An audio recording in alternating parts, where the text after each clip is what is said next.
before the start of divine service. First song, Au Baka Vengu Niu Kilai. Kerem Dalanga Batakede, 347. 347. Au Baka Vengu Niu Kilai. Langa ngana matai ni gangana. Kene tale na karoni gangana. Kene tale. Do we still have time? A lot of time? Oh, okay. Let's just sing all the verses and with the chorus. Avaka vengu niukila rua tolu. Avaka vengu niukila nisa kila yang dinanyam na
everyone that is sitting outside, can you please make your way inside? We still have lots of spaces here that have not been filled. Everyone that is outside, I can see a lot of children still sitting out there outside. Come inside, please. Come inside. Thank you. Tolak mana kene karua. Nako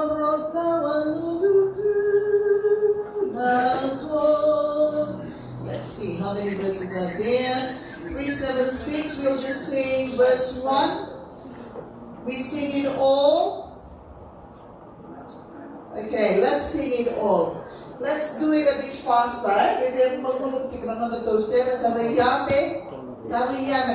Yes, can we make it a bit faster and more lively? Please, we are singing in God's house. And dalam seperti mana kalau, can we do it a bit faster and a bit more lively? And can we have everybody outside? Please come inside. We have lots of spaces here that are still unfilled.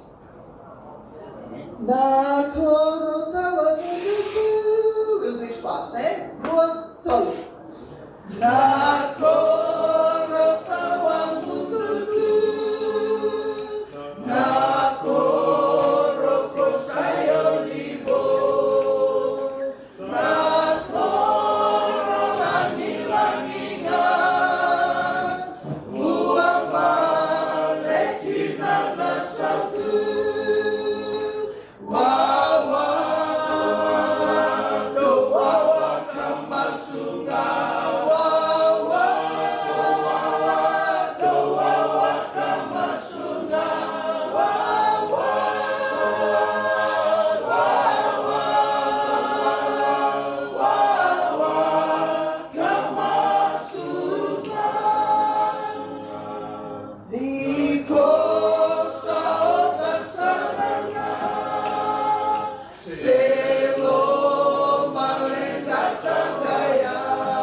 Sa kiraiti ona tuirara kaya ningwali mai komunina nonda matani solisoli matani solisoli vi kemini nonda pulangi so mitiki na nonda tigana lomani holongo as the deacons to come up and collect our first offering, and the first offering takes care of the expense of our church. Thank you.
Happy Sabbath, church.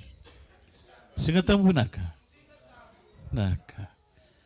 I think we are so blessed this Sabbath, even though it's a bit warm, but we have overcast, clouds that are providing us with some cool breeze.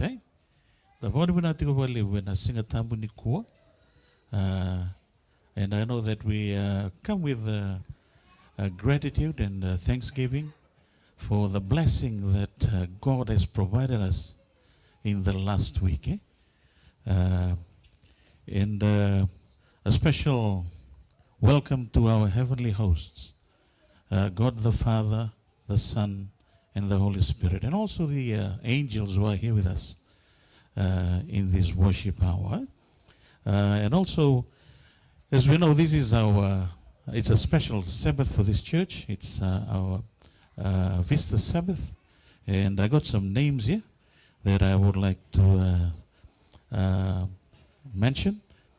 Inise, Sister Inise, who is here with us today, and I don't have the church that she came from, but I would like to welcome Sister Inise. Inise, sa kinda bagiti ko klain dami ti umitumba Inise, sa kinda bagiti ko na singalebu ni kuwa na lo ni turang kito mo naka ni onira ni sulino mningo no meto mai ti ko wata na sa Singatambu tali tagyongo ni inding ita ti ko meta mai baga Singatambu wata in Brisbane Fijian Church. Ratu Semi wherever you are sitting, ni sa kinda bagiti ko in singalebu ni kuwa. We welcome you, Ratu Semi, this worship hour. Wala na tayo tikapali mo nung ninding itaka. Na menda may sema batatiko kaya ira na wekamu na isungo-sungulot wenakanggo Brisbane Fijian na singalewe ni kuwa. I've got Harold, Jim Kelly, Brother Jim, Harold, and also Brother Shai. We would also like to extend the warm welcome to you, and we thank you for being here with us today to spend Sabbath with us. And we hope and pray that the good Lord will continue to bless you. Also, a special welcome to our speaker of the hour, Pastor Zeny. Pastor, we thank the Lord for your continuous support to our church. And we hope that the message that the Lord has put into your heart which you'll be sharing today will be a source of blessing to each and every one of us in our wait for our Lord and our Savior. Also our viewers online. Special welcome to them as well. Would like to welcome you, and some of you may be joining us for the first time. We have a special welcome for you today, and we hope that the Holy Spirit will impress your heart mightily in this worship hour. I will welcome the band members. Bethania band, Woodridge band, Sunnybank band, Goodna band. I welcome the elders, the families, and also the children who are here with us from the bands. And we hope that the message that we will hear today, the Holy Spirit will move mightily in our midst. And also welcome my mom, who is here with us. She's been battling cancer for the last 7 months or so. The doctors have given us the word that she'll be coming back home. They don't have any other alternative to come home and wait for the Lord. But we are serving a living God. Jehovah Rapha. People can say whatever they want, but I would like to thank the church, especially Pastor, for praying over my mom. And we could see her here today. She's still around, and we thank the Lord for that. Dapat benar tadi kau nak kalau libonggo, sahaja kamana tiup kau nak kena maliwa. Bakalonga tadi kau tadi kau na nona bos na ronga tiup weekend dan singa libonikoa. With those words of welcome, I invite you to stand up to sing our first hymn, Fijian hymn from the Fijian hymnal book, 170. Ukira menda nanduri, menda lang.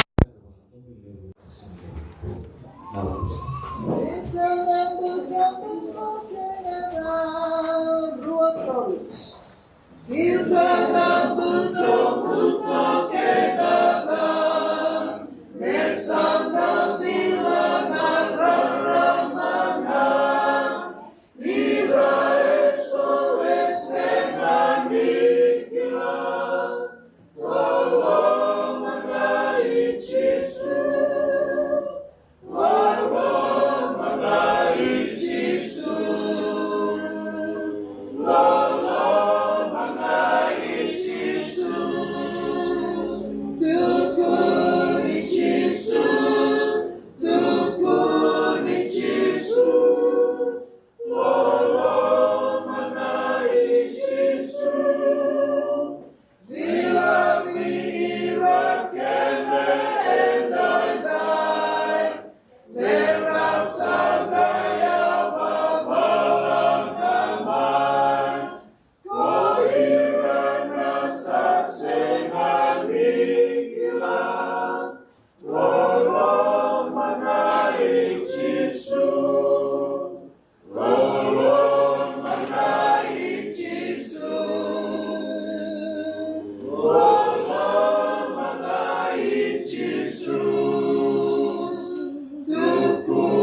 Samas.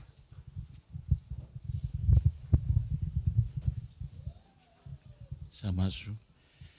Heavenly Father, we thank you for this blessed Sabbath and for bringing us together in worship. We warmly welcome our visitors and ask your special blessings on them. We also thank you for Pastor and the message that you have given him to bless us with, Lord. May your Spirit move mightily in our midst and prepare our hearts as the good soil to receive and live out your word. And may your Holy Spirit move powerfully amongst us, impressing your truth in our hearts. We pray for our brothers and sisters who are sick, weary and absent. We ask them, Lord, that your healing, comfort and peace in their lives. Bless Pastor Zeny with the wisdom and boldness that he preach your word. We return the honor and the glory to you. And we ask all these things in Jesus' wonderful name.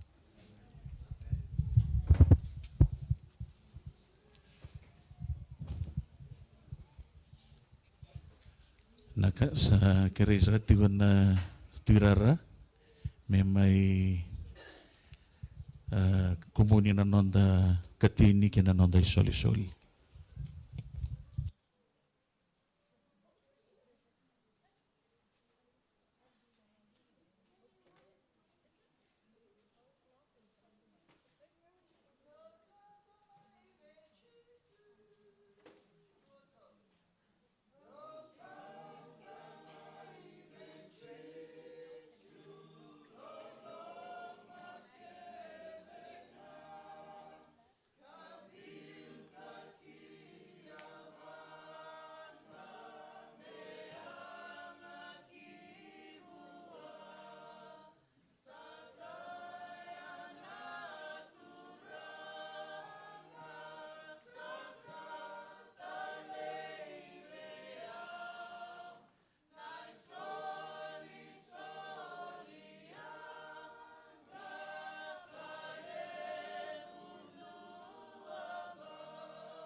Let us pray.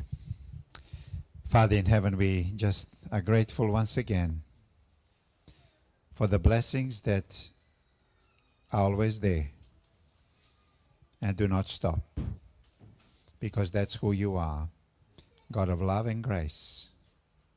And Lord, I thank you for all these men and women here in this church who faithfully bring back the tithes and offerings for the love of you and the love of the gospel.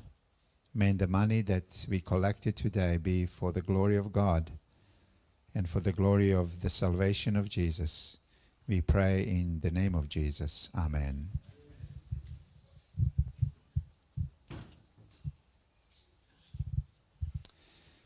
Good morning, church. How is everyone? Aren't you glad that a mother in Israel came back? It is so good to see you. Welcome back to the place where you belong. It must be feeling overwhelming for you. It is. God bless you. You look good. I'm not sure how you feel. Overwhelmed by being here, I guess. God bless you. Well, today is also a special day for another reason. We have 4 kids and their parents being dedicated today. Can I have them come up here? So we have little Javiera, we have Nemani, we have Kini, and we have Sarah. So, aren't you blessed? Aren't we blessed with kids in this church? And proud moms and dads. How good it is. Wow. Come up here, come up here, come a little closer. Church, yes, yeah, we can have our elders come up here as well. That will be good. Yes, elders, you can come up here too. Thank you.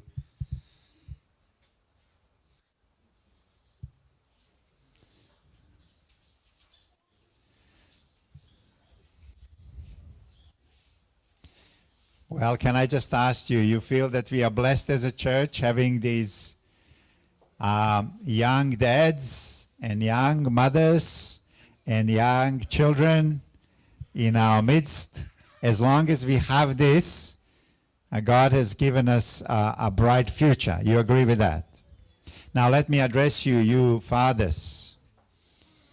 I know that as you stand here, you realize the solemnity of who you are to your wife, even before who you are to your child.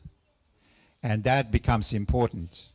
Really being a good husband qualifies you to become also a good father. Isn't that true?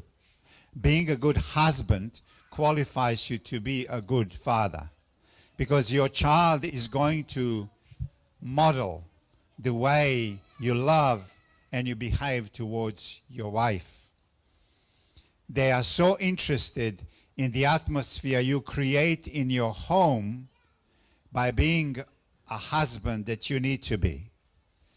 And by a child seeing you as such, they will emulate and model it. So we pray today that God will bless you, that it's exactly as the Bible says, that you will love your wives. The challenge for a husband is to love his wife. The challenge of a wife is to respect her husband. So this is your challenge now.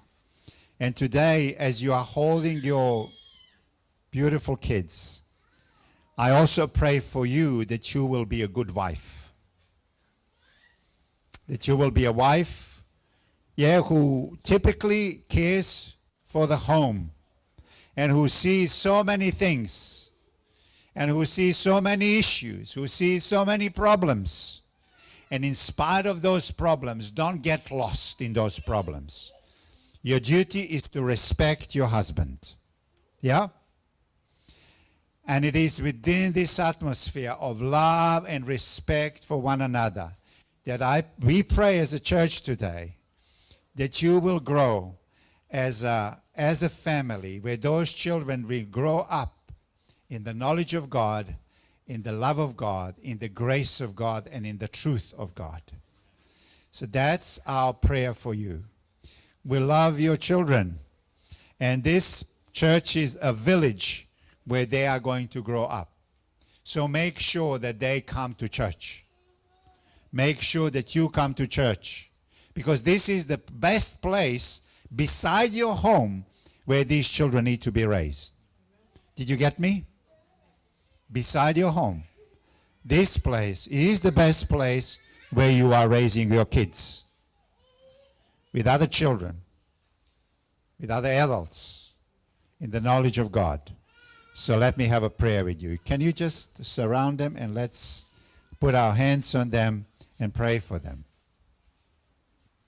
Father God, how blessed we are to have all these children before us. Lord, they have come to this world in love. They need to be sustained in this world through love.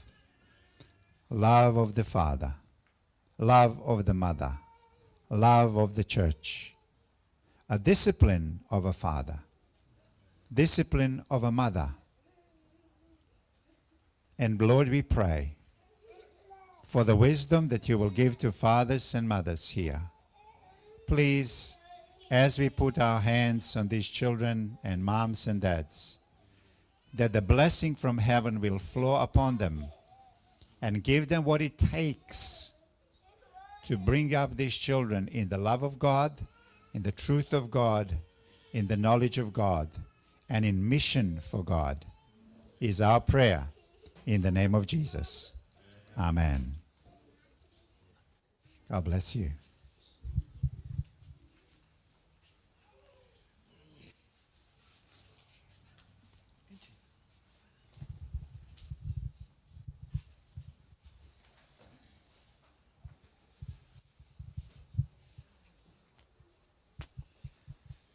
Thank you. Well, today's topic is about temptation. Temptation. It will be so futile to ask a question. Have you ever been tempted? Hey? Anyway, we are going to look at the life of Joseph. And in fact, we are going to look at 3 types of temptation in the life of Joseph. Very often when we talk about Joseph, we think of one temptation. Yeah? But it's not true. He not only had one, but he had 3 temptations. And in a way, the one that you are thinking of was not the hardest one. Well, let's look at it, shall we? So, at the beginning of Joseph's story, there is a first temptation that we see, and that is the temptation of power. That's what we are going to look at first. Then, in the middle of a story, the temptation that we are well acquainted with is the sexual temptation of Joseph. That was a hard one, but not the hardest one. There was even a harder one. And that is at the end of the story. And that is a temptation of despair. That was the hardest. So let's look at them. But before we do, let's read the Bible, shall we? Now Joseph had been taken down to Egypt. Potiphar, an Egyptian, who was one of Pharaoh's officials, the captain of the guard, bought him from the Ishmaelites who had taken him there. But the Lord was with Joseph, and he prospered, and he lived in the house of his Egyptian master. When his master saw that the Lord was with him, and that the Lord gave him success in everything he did, Joseph found favor in his eyes and became his attendant. Potiphar put him in charge of his household, and he entrusted to his care everything he owned. From the time he put him in charge of his household and of all that he owned, the Lord blessed the household of the Egyptian because of Joseph. The blessing of the Lord was on everything Potiphar had, both in the house and in the field. So he left in Joseph's care everything he had. With Joseph in charge, he did not concern himself with anything except the food he ate. I always was wondering what was that all about. But that's okay. Now Joseph was well built and handsome. Maybe Joseph was not a good cook. I don't know. Now Joseph was well built and handsome. And after a while, his master's wife took notice of Joseph. Be careful when a woman takes notice of you, huh? And said, "Come to bed with me." But he refused. "With me in charge," he told her, "my master does not concern himself with anything in the house. Everything he owns he has entrusted to my care. No one is greater in this house than I am. My master has withheld nothing from me except you, because you are his wife. How then could I do such a wicked thing and sin against God? And though she spoke to Joseph, what? Day after day, he refused to go to bed with her or even be with her. One day, he went into the house to attend to his duties, and none of the household servants was inside. She caught him by his cloak and said, "Come to bed with me." But he left his cloak in her hand and ran out of the house. She kept his cloak beside her until the master came home. Then she told him this story. "That Hebrew slave you brought up us came to me to make sport of me. But as soon as I screamed for help, he left his cloak beside me and ran out of the house."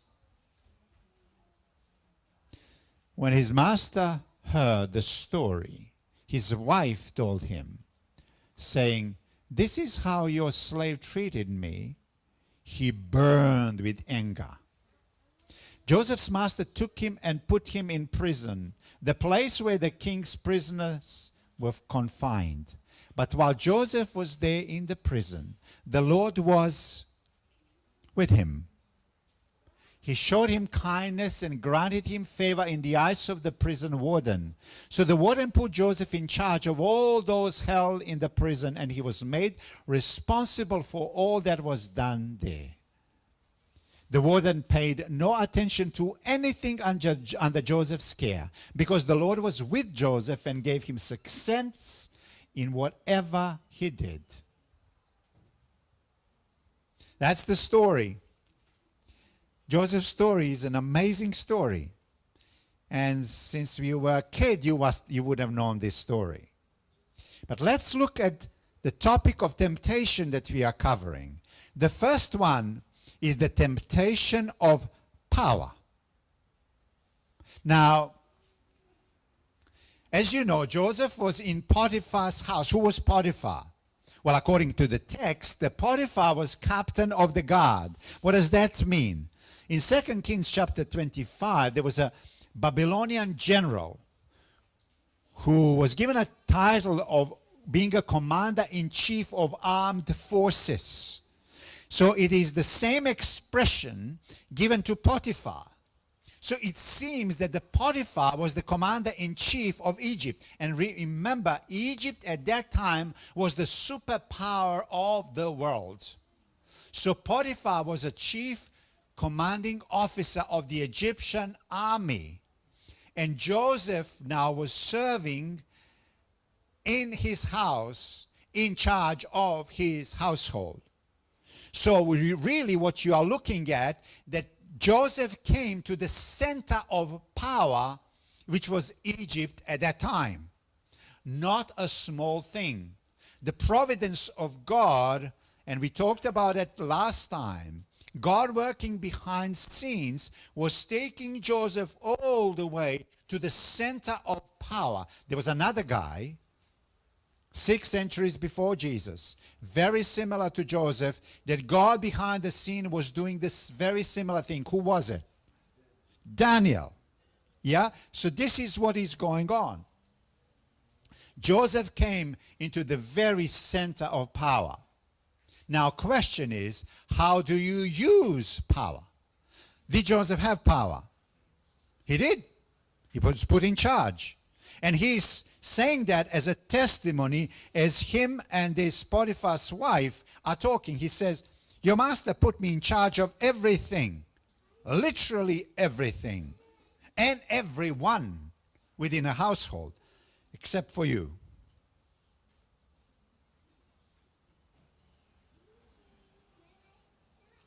So how do you use power? How does Joseph use the power that was given to him?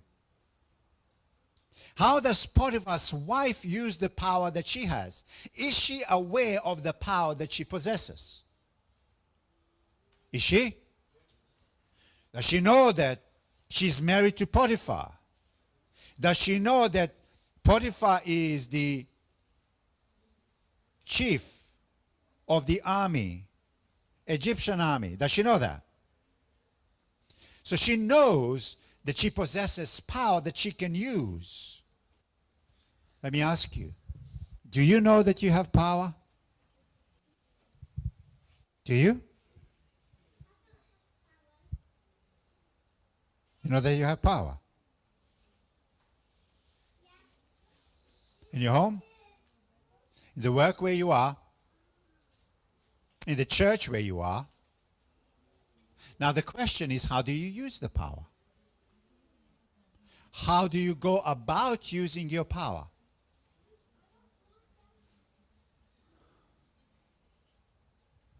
Well, what we find in the story is you can misuse your power.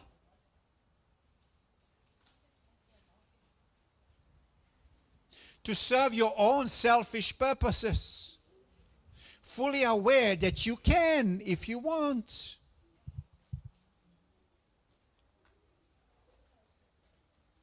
And so many people around the world, in the circles that you are part of, misuse their power. So many times, we might have misused our power. I haven't. I'm a church pastor. I have 2 churches. I'm in a leadership position. And the power that I have can be misused easily to influence, to cut a corner, to make a call. How do you use power that is given to you?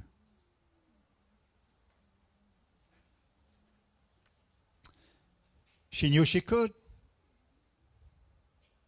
She laid an eye on him. I don't know if he was a handsome boy or handsome guy. Probably he was. And Potiphar would have probably been often absent from his household. And there was this young woman who was there, who has power. Can she ever use it? Of course she can. And she tries to. And she feels that she has power over him. So she said, "Come to bed with me." They are just 2 Hebrew words. So it's not like in English language, "come to bed with me." You know what she says? Come bed. Well, that's in Hebrew language. Just 2 words. It's just a command. She's just commanding him. Count of you have no choice. I have power. And you have no choice. You are under me.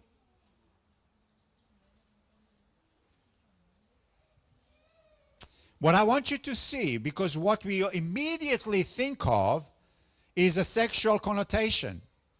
But before it is the playing or exercising of power of one over the other. And very few realize that this is actually the very first temptation. How do you use the power that you have? Her heart has been corrupted by the great power she possessed. Did you get that? Her heart was corrupted by the power that she was aware that she possessed. Today we were talking in our Sabbath school lesson about leaders and servanthood. And potentially within Fijian culture you have these chiefs. You have people who are in charge. Those who possess power.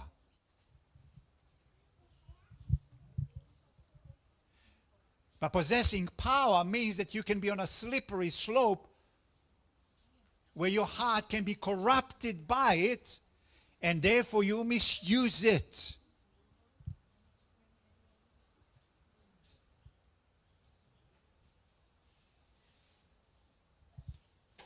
So how do you use it?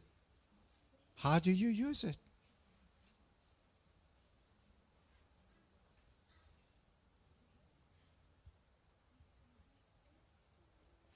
Do you use the power to love others and serve, or does the power use you for selfish purposes? Now, that is the woman. That's Potiphar's wife. What about Joseph, who also possessed the power? How did he use it? So what we know and what we learn about Joseph is that he was Potiphar's attendant. The same word is used to describe Joshua's relationship to Moses, which is kind of second in charge. Moses was first, and you have Joshua. So you have Potiphar, then you have Joseph, at least in that household. That's how it was. So was he aware of responsibility and the power that he possessed? Of course he was. Even he states it very clearly. So he had power. How did he use it? I want you to see what the Bible says. It says, from the time he put him in charge of his household and all of that he owned, the Lord blessed the household of the Egyptian because of Joseph. Do you see how he used the power? From the time he was placed in charge of the household, God blessed the household on Potiphar, and it just prospered. Do you see that the power he used, the way he used it, was not for self-gratification or selfish purposes. It was there to be a blessing for everyone that was inside the household and everything that was outside the household and belonged to the household. So the garden must have been an amazing place. Relationships within that household would have been great. Everybody knew what they were doing. The attitude of Joseph was it's not about me. It is about using the power to bless everyone who is within this household. And God blessed the household of Potiphar. What a difference between this woman, who is all about self and gratification, and Joseph, who is all about others, serving others, working hard, making sure that things go well, and things start to prosper. Power, power, power. You have it. Don't ever say to me that you don't have a power. You do. And you know full well that you do.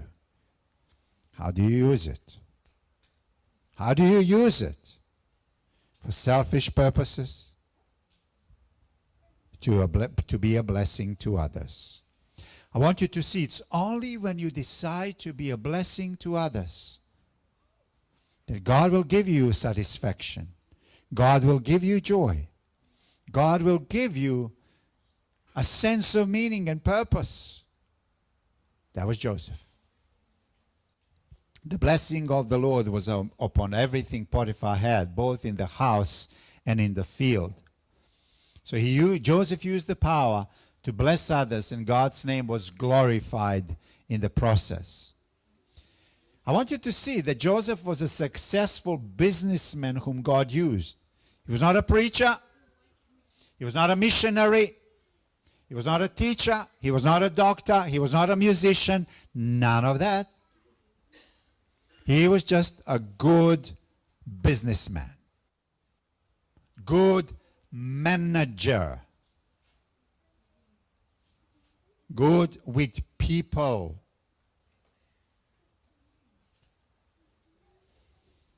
Remember that God said to Abraham, through your descendants, I'm going to bless all the nations of the earth. The very first fulfillment of that prophecy was neither a prophet nor a preacher, but a businessman, and later on a government leader. Okay? So it's not that God is just blessing preachers or pastors. No. God is there to bless you as a teacher, as a manager, as a health worker, as a nurse, as a professor. Whichever role you have.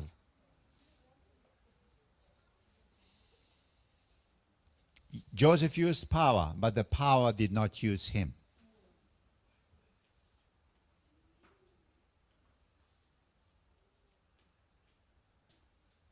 If you start to ask your question, how do I use my role? Can I use my role to advance my agenda?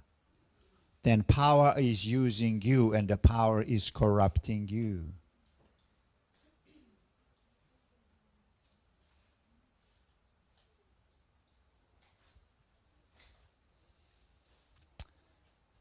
And St. Augustine, wrote a book, The City of God. And he said this is really interesting. In every city, he said, and we are talking about literal cities, there are two cities. He said, in every city there are two cities. The first city is the city of man, and the second city is the city of God. In Brisbane, there are two cities, Brisbane 1 and Brisbane 2.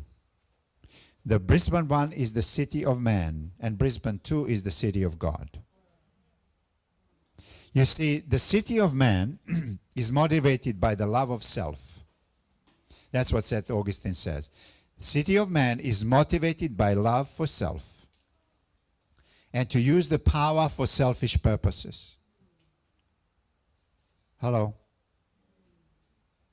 And the city of God, motivated by the love of God and others, and to use the power to bless others, is what it is.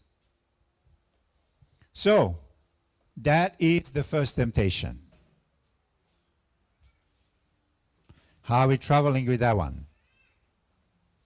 Elders, head deacons, pastors,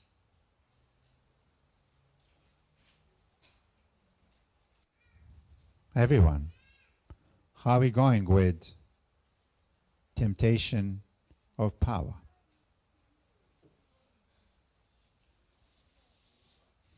The second temptation was sexual temptation. Remember, she said to him, come to bed with me. But the Bible says, he what? He refused. Do you see that Joseph called it what? Joseph called this what? What did he call it?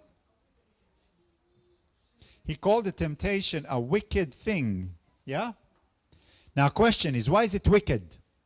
Why is it wicked? Why? Okay, well, let's define it. What is it? Well, number one, she's married to Potiphar. And if that is the case, even regardless of the religion of God or Jewish religion or Judaism at that time, if you will, that specifically prohibits adultery when there is a bond between husband and wife which cannot be broken. But all other cultures recognized this moral law of God within their cultures as well. So a wicked thing, for Joseph to call it a wicked thing, I'm sure that she understood.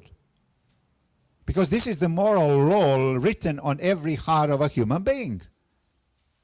So why is it a wicked thing? Because she's married. But is that the only thing? No. It's not the only thing why it is wicked. Another thing that this is wicked, because she's not married to him. In other words, text in indirect way is speaking about marriage that can be a sex that can be only consumed within the marriage bond.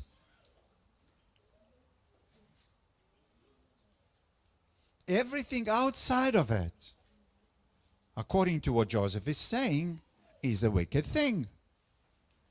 Do you not know, and now Paul's speaking, this is interesting. Do you not know that he who unites himself with a prostitute is one with her in body? For it is said, the two will become one flesh. So flee sexual immorality. Do you see when Paul is saying flee sexual immorality, what does he have in mind? What story does he have in mind?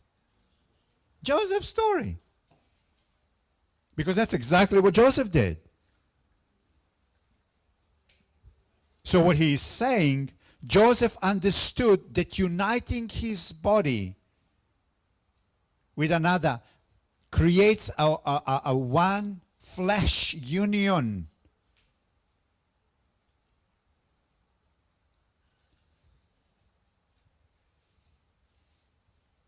You're not your own. You are bought with a price. So honor God with your body. Sex is designed to create one flesh union. It is elevated and not devalued in the Bible. It is one complete self-commitment that involves the whole person and not just body. Paul is saying, you must only give yourself to the one to whom you completely belong.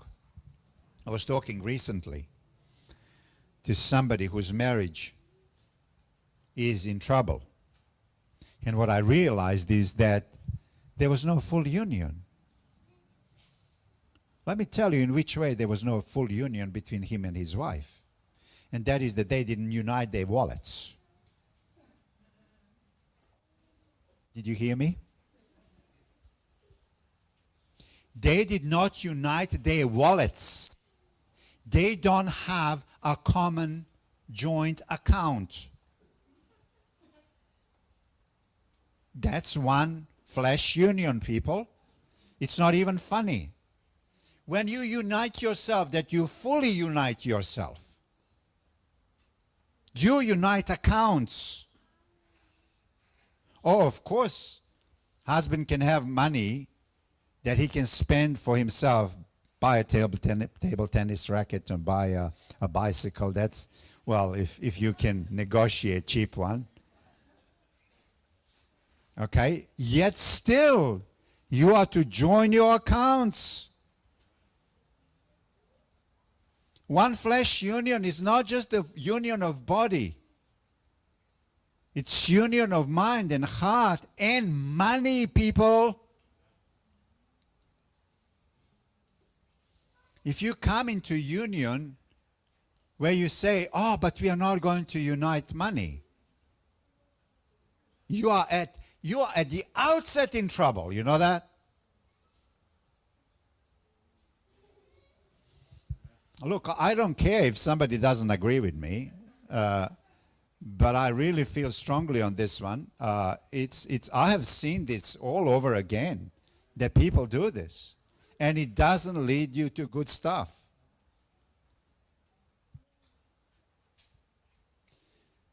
Joseph is saying to Potiphar's wife, this is wicked not only because you are a married woman, but also because I am not married to you. And there's a difference between two. So biblical oneness is both physical oneness and whole life oneness. If you are given your whole life to somebody, legally, economically, socially, spiritually, then you can give your body. Because body is the pinnacle of it. And it is consumed only within that holy place which is called your bedroom. Yeah? That's the climax of it. But everything else has to fall in place before. Therefore, Bible does not devalue sex, but elevates it so high because it is so important. And it is so special. And it's amazingly beautiful. But it's so reserved. It's so exclusive. Because that's what our relationship with God is. So exclusive and so intimate that it reflects a love between wife and husband. And all other unity needs to take place beforehand. Oneness in every way. Oh, young people, I didn't realize I was talking to you too. But it's true. Sex is God's invention for complete life entrustment. You can trust her. And I can feel relaxed and secure.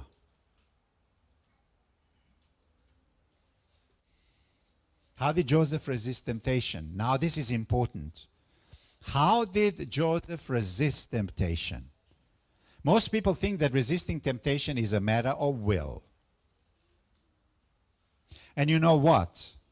I would say, if you do not still have heart behind it, and you have to exercise the will because you are so tempted, well, you need to use your will. I totally agree. But fundamentally, it should not be the matter of will that resolves the problem of temptation. It has to be the matter of heart. If you will constantly clench your teeth to resist temptation, I promise to you, you will fail. There's no way. There's no way. If it is ultimately just a matter of will, you will fail. But if it is a matter of heart, that's different.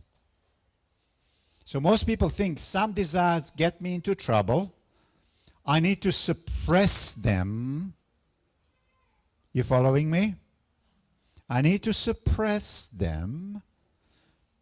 Then my will needs to take charge of my heart, and I'll be okay. Wrong. Wrong. Doesn't work that way.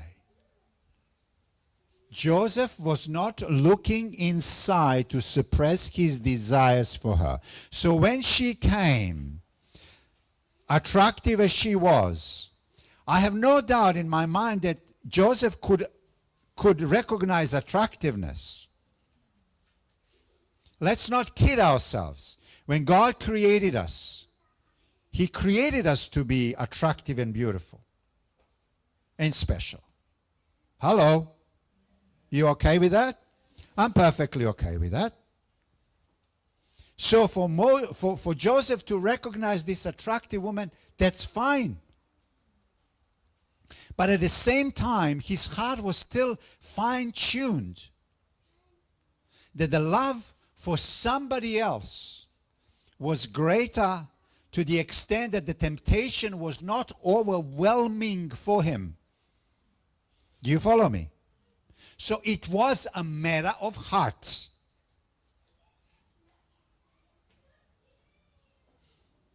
He was looking outside to increase his desire for God. What did Joseph say? What did he say? This is sin against Potiphar. Is that what he says primarily? No. The very first thing that he says, he doesn't even have a Potiphar immediately in his mind. Next time he speaks, he says Potiphar as well. But the very first thing that he says, this is a sin against God. If I go to bed with you, I am terribly sinning against God. Our sin is primarily offense against God, even when we sin against other people.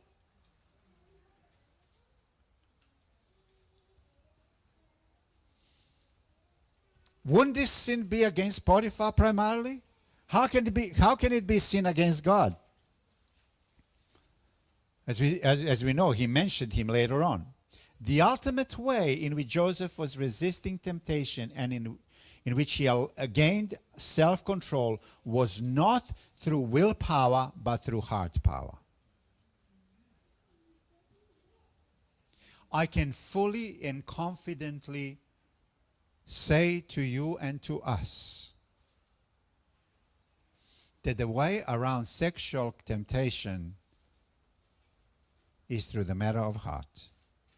And that is, if you and I are in love with the greatest beauty of the universe, and that's who God is. Did you know that? That God, above everything else, is the most beautiful being in the whole universe. And if you and I are in love with this most beautiful person in the universe, our heart will be settled. So when the sexual temptation comes, we'll not be kidding ourselves. Yes, that woman is attractive. And our eyes are not lying. But my God is even more beautiful than her. Hello? Anybody out there? My God is even more beautiful than him or her. Can you say that? It is not by looking inside, but by looking outside. How can I sin against God? This is what Freud said. This is a psychology, when we are talking about temptation and what's happening in our mind and with our emotions. One of the experts out there in the world is this guy by the name Sigmund Freud. Okay, and this is what he said. And this is a huge statement that he gave. And on this statement, the whole kind of psychology is really, has been hugely influenced by Sigmund Freud. This is what he said. Freud said, spiritual longings are just frustrated sexual desires. What? Okay, let me repeat it again. Okay? Spiritual longings, according to Freud, are just frustrated sexual desires. He just got it upside down. He was on to something, but totally wrong conclusion. What it is actually, the Bible tells us that sexual desires are just frustrated spiritual longings. What we need in our deepest soul is an ultimate beautiful person to look at us and say, I found you beautiful and I give myself to you fully. And that is Jesus. Do you get that? God is so beautiful. And he's looking down upon us with those beautiful eyes. And he says to us, I love you. To you and to me, that should be enough. Did you know that? That should be absolutely enough. Well, if you are a single person here, and if eventually you end up with somebody that also has beautiful eyes or whatever, okay, that's just bonus. But ultimately, he's still more beautiful than her.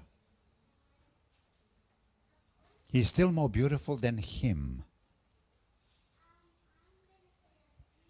If God can look at your eyes and say to you, I love you, that is the thing that needs to melt you. More than the girl that is stunningly beautiful. Do you get that? That's what makes you a Christian. Like God who loves you. Don't make a little of that thing, because this is most important. If I was only happily married, I would not have any problem with sexual temptations.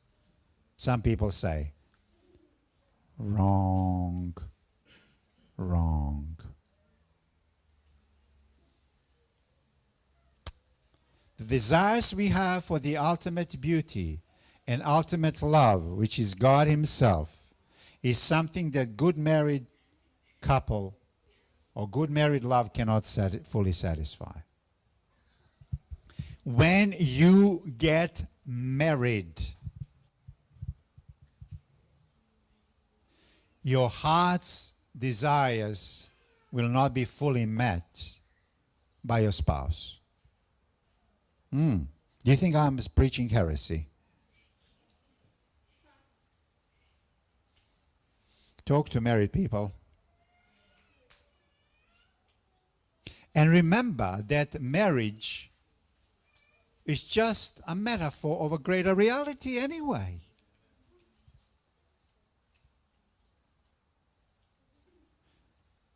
Your girlfriend will never fully satisfy the longings of your heart. Your boyfriend or your husband or your wife. So if that's what you're looking for, you will be rudely disappointed because you won't get it there in fullness. Because it was always meant to be a metaphor of a greater reality, which is God Himself, who is the ultimate beauty. That's why God calls Himself a groom. Hello, people.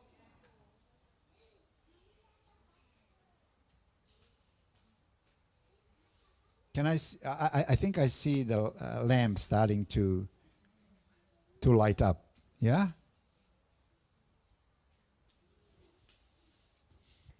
Unless you have the spousal love of Jesus as a reality in your heart, this an unfulfilled desire will turn into sexual temptation, no matter how happily married you are. And let's just finish with this.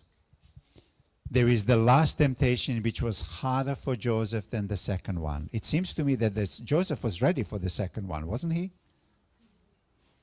But what happened afterwards was terrible. You see, Joseph started as a spoiled child. He lied and cared little for his brothers. Then he was sold into slavery. In Egypt, he rose up. He resisted every temptation, power temptation, sexual temptation. Yet life delivered him the hardest blow. What happened? When you resist every temptation and still life goes bad on you, the most difficult temptation is the one of despair. He does everything well. And he ends up in prison. For how long? Many years.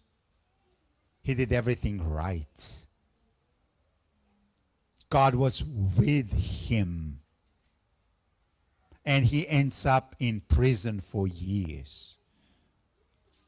So the temptation of despair, something like Job's wife told Job, hey, you've done everything right. God was with you. Now curse him.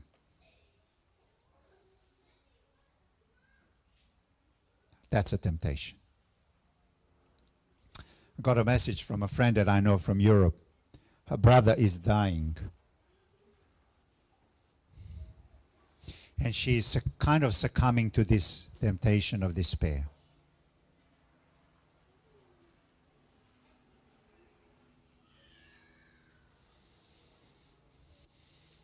It is very hard to resist the temptation of despair when you do everything else that is right. God let this happen to me even though I resisted all these temptations, and God let it happen to me. You see, the thing about us studying this story is it gives us kind of a perspective. But when you are in the middle of this temptation, it's hard. But for us, what we understand is that the perspective is needed. If he did not end up in prison, he would have never met king's prisoner, and he would never end up in the court of Pharaoh. So God was working behind the scenes. But Joseph was not aware what was going to happen. He's in the darkness of a dungeon without a sense of perspective. But you and I have a perspective. So when we do come to our dungeons and to our dark times, we need to have at the back of our mind that God works behind the scenes and things will work out themselves. Do you follow me? The only way out of despair is to trust that God will see us through it.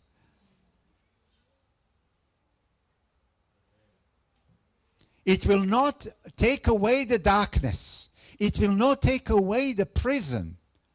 But it will give us a perspective that this is a seasonal thing.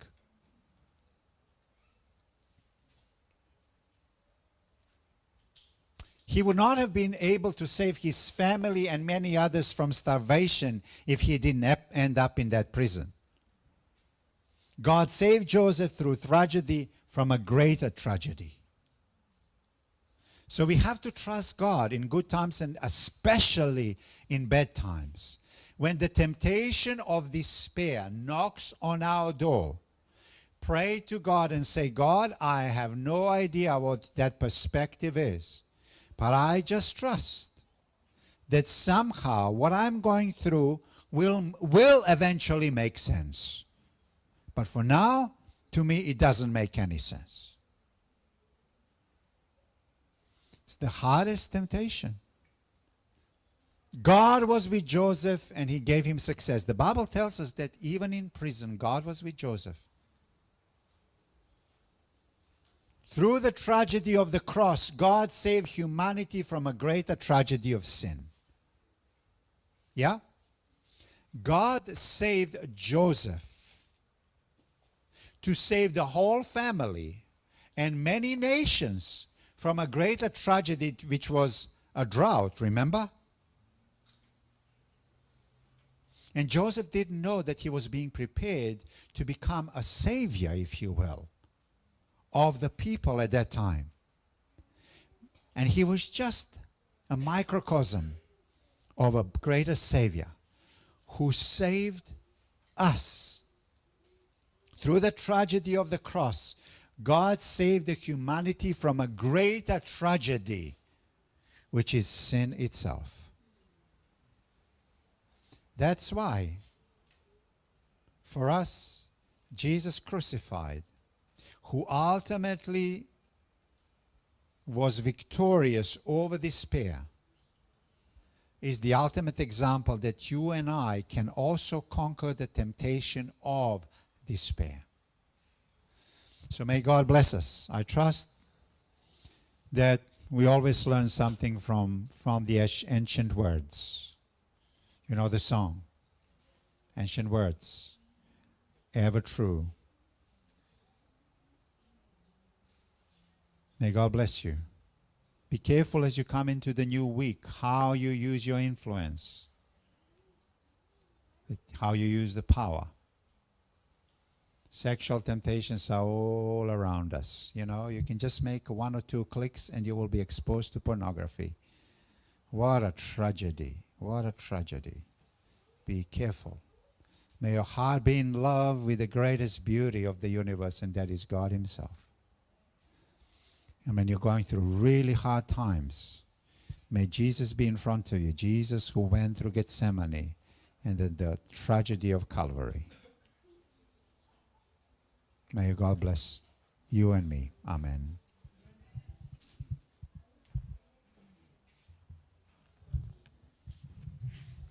Thank you, Pastor, for the powerful message, and we hope and pray that the good Lord will continue to bless you, your family, and your ministry. Let us stand for our last hymn from the Fijian hymnal, number 318.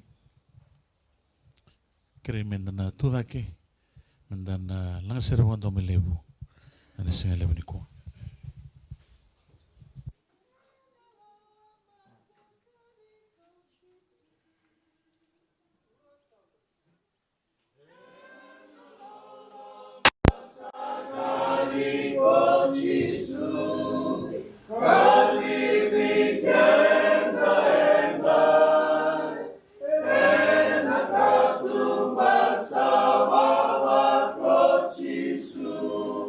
What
Father God, we are just so thankful to you for bringing us to this place to expose our heart and minds to the Word of God and to place the Word of God in such a way that it will bring fruit in our hearts, so that tomorrow we will use the influence to bless others. We will see people for who they are, beautiful but fallen, and we'll recognize temptation, and the only way to deal with sexual temptation is to recognize your beauty and your love as supremely reigning in our lives and hearts. And Lord, for those of us who might be going now through despair, Lord, I pray that you will give them perspective and all will be fine. Because you went through Gethsemane and dealt with the main problem, which is the problem of sin and death, and you resolved it once and for all. And therefore, Jesus, you can give us peace. And like you were with Joseph, you can be with us in the midst of despair. We ask this in the name of Jesus. Amen.